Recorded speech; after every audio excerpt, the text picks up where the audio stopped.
30 ఏళ్లు కూడా నిండని జనాలు గ్యాస్ బీపీ సమస్యలతో ఇబ్బంది పడుతున్నారు. నూనెలు మసాలాల ఆహారంతో విసిగి వేసారిన నగర ప్రజలు ఓల్డ్ ఈజ్ గోల్డ్ అంటున్నారు. కలుషితమైన ఆహారానికి బాయ్ చెప్పి తాతలు ముత్తాతల కాలంలో తిన్న చద్దన్నం, చిరుధాన్యాల ఆహారం వైపే మొగ్గు చూపిస్తున్నారు. అరికెల చద్దన్నము, జొన్న చద్దన్నము, రాగి చద్దన్నము, రెగ్యులర్ చద్దన్నం సార్. దాంతోపాటు పొంగల్స్ సార్, సామలు, కొర్రలు, ఊదలు, పొంగల్స్ ఇవి ఉన్నాయి సార్ మా దగ్గర. ప్లస్ లడ్డు సార్, అంజీరా laddu, oats laddu, plus flax seeds laddu sir. ఇవన్నీ బెల్లంతో తయారు చేస్తాం సార్. అన్నీ న్యాచురల్ ఫుడ్ ఇస్తున్నాం సార్. ప్రజెంట్ బిజినెస్ బాగానే ఉంది కానీ సార్, కొంచెం వింటర్ సీజన్ కదా కొంచెం తగ్గింది సార్. సమ్మర్ సీజన్లో బాగుంటుంది. Evening వండేస్తాం sir.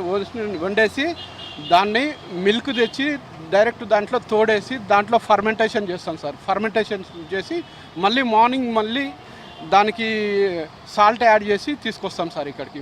అది మొత్తం టోటల్గా ఫర్మెంటేషన్ అవుతుంది. దాన్ని గుడ్ బ్యాక్టీరియా డెవలప్ అవుతుంది చద్దన్నాల వల్ల. సిటీ ప్రజలకు చద్దన్నాన్ని పరిచయం చేస్తున్నారు వ్యాపారులు. నగరంలో చద్దన్నం స్టాల్స్ ఏర్పాటు చేసి అమ్ముతున్నారు. గతంలో చద్దన్నం, చిరుధాన్యాలు తిని ఉక్కులా పనిచేసిన పెద్దలనే ఫాలో అవుతున్నారు. భాగ్యనగరంలోని వీధులు, ఆఫీస్ ప్రాంతాల్లో ఏర్పాటు చేసిన చద్దన్నం స్టాల్స్ కు క్యూ కడుతున్నారు జనాలు. నేను వాకింగ్కి వచ్చినప్పుడు వచ్చేది ఎప్పుడు రెగ్యులర్గా. ఇప్పుడు 2 days అంతకుముందుకు అయితే 1 రోజులు వచ్చాను.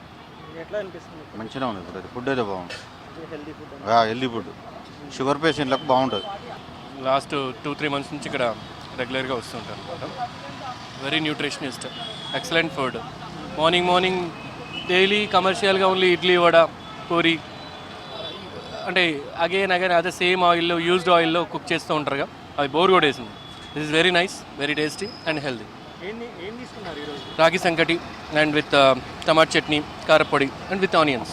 ఎక్సలెంట్ ఫుడ్, బట్ 50 rupeesకి enough. This is enough, perfect. Taste wise is next level. Okay, and healthy. చాలా లైట్గా అనిపిస్తుంది అన్నమాట. డైజెస్టివ్ కూడా చాలా ఫాస్ట్గా ఉంటుంది, బాగుంటుంది. చద్దన్నంలో ఉండే లాక్టిక్ ఆమ్ల బ్యాక్టీరియా పేగుల్లోని మంచి బ్యాక్టీరియాను పెంచి జీర్ణక్రియను మెరుగుపరుస్తుందంటున్నారు నిపుణులు. శరీరంలో వేడిని తగ్గించి ఎండాకాలంలో డీహైడ్రేషన్ బారిన పడకుండా కాపాడుతుందన్నారు. పులియబెట్టడం ద్వారా అన్నంలోని పోషకాలు, ఐరన్, కాల్షియం, విటమిన్ B12 వంటివి మరింతగా వృద్ధి చెందుతాయన్నారు. దీంతో చద్దన్నం తినడానికి ఆసక్తిని కనబరుస్తున్నారు ప్రజలు. ఇవేంటంటే మా ఇంట్లో కూడా వాడతాము వీటిని. ఈ మిల్లెట్స్ ఫుడ్ ఇక్కడ చూసినా బాగుంది. మిల్లెట్ ఫుడ్ టేస్ట్గా ఉంది. దీనివల్ల ఏంటంటే హెల్త్ బాగుంటుంది, ఆరోగ్యపరమైన చాలా విషయాలు, చాలా బెనిఫిట్స్ ఉన్నాయి.